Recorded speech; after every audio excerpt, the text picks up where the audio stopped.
The four are intensely preparing for their exams when suddenly a terrifying roar from outside shakes the whole town, and they are front row witnesses to this dinosaur show. Suddenly, a dazzling light bursts in the sky. Regaining consciousness, they are back to exam prep, sighing you never understood me instead of feeling excited. No one mentions it, but they've already adapted. The world feels like an old, overplayed movie, losing its freshness.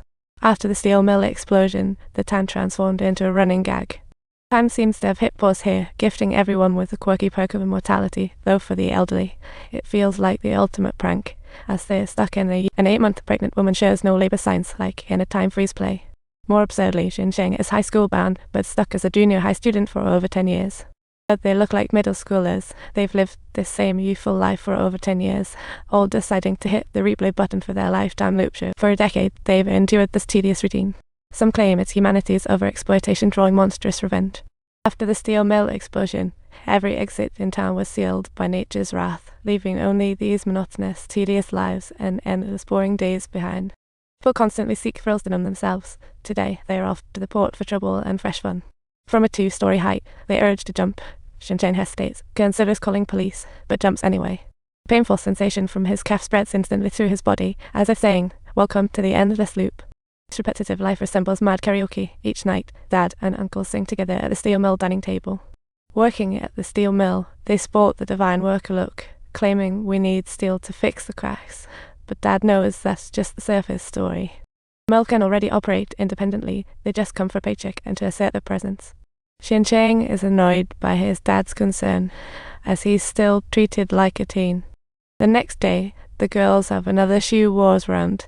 As Yuko's shoes vanish, others console her a last year-to-day scene. Xinsheng doesn't even know how many times he's seen such a dull plot. After school, the pastor stands on the rooftop like a hawk, and everyone seems oblivious to Xinsheng's long-standing crush. As Xinsheng passes by, she unexpectedly lifts her skirt, blushing deeply and nearly tying up in shame. He then rushes up, hoping to recover the lost dancing shoes, only to find the pastor's name written on them and talk about an awkward moment. This shoe-swapping prank might be dull, but Xinsheng joins in the suffocation game, just like them. Xinsheng follows her aimlessly, leading him straight to the steel mill. What a wild coincidence. As the pastor's father is the sword and axe's assistant, he handles everything after the blast, making Xinsheng's arrival a huge surprise. He thinks humanity has offended the sword axe gods, and now must face reality and atone to them. Once ready, they can smoothly escape, but God stopped time here too. They also transformed winter into eternity, and the pastor, like a ghost, stealthily guides Xinsheng into the steel mill, ultimately leading him to a place called the... Just then, a girl pops out, her odd moves stun Xinsheng. Next moment, she cries dramatically before him, then sniffs the scent with her nose not hands. When he lifts her, he's shocked to find she looks just like the pastor. Yet upon seeing the pastor, she deliberately sneaks away, obviously harboring a decade of secrets. The relationship could take ages to explain. She's someone the pastor's father sent to him, aiming to lighten his burdens.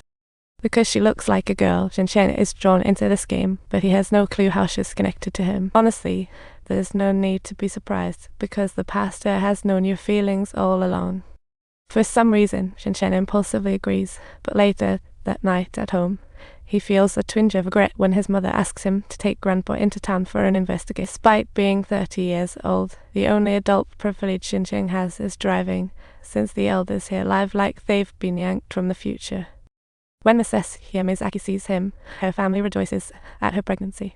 But after the steel mill explosion before the child's birth, she's kept the pregnant belly look for years.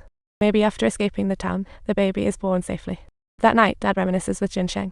Though he always avoided it before, after meeting Xinsheng's mother, he bravely pursued love, even skipping grades by bringing her to the shrine, and he never regretted any of it. That day was his first night shift in years. He never came back. Xinsheng returns to the fifth furnace, spotting a hand-knit sweater and IQ or stroke a grub internet celebrity on the couch. Seeing Xinsheng arrive, the girl at 10 o'clock rushes over eagerly, craving his tasty snack. He just found out the girl can speak. No wonder, looking like the pastor, he thought she was a twin. But her act, pure drama queen. Upon hearing the pastor's name, she gets super excited, and Xinsheng knows right then and there that she's going to be something special. So he decides to give her a name since she looks like the pastor and coincidentally lives in the fifth furnace. He names her Washi. Thrilled by her name, Washi dashes out of the fifth furnace as if winning a jackpot. with Jin Chang close behind. This is Washi's first spark, full of vigor, climbing the train swiftly, her lively antics setting hearts racing. Though it looks risky, life isn't always safe. Jin Chang watches with his heart nearly exploding, suddenly caring about Washi's safety today. Suddenly inspired, he grabs a pen and paper to start drawing, but then magically, an uninvited friend shows up, forcing him to hide. The visitors are Washi's father, Xueshang, and his uncle, revealing Washi is a gift from the gods. Moreover, she's the sole town resident affected by time. Delivering her to the gods lets everyone escape.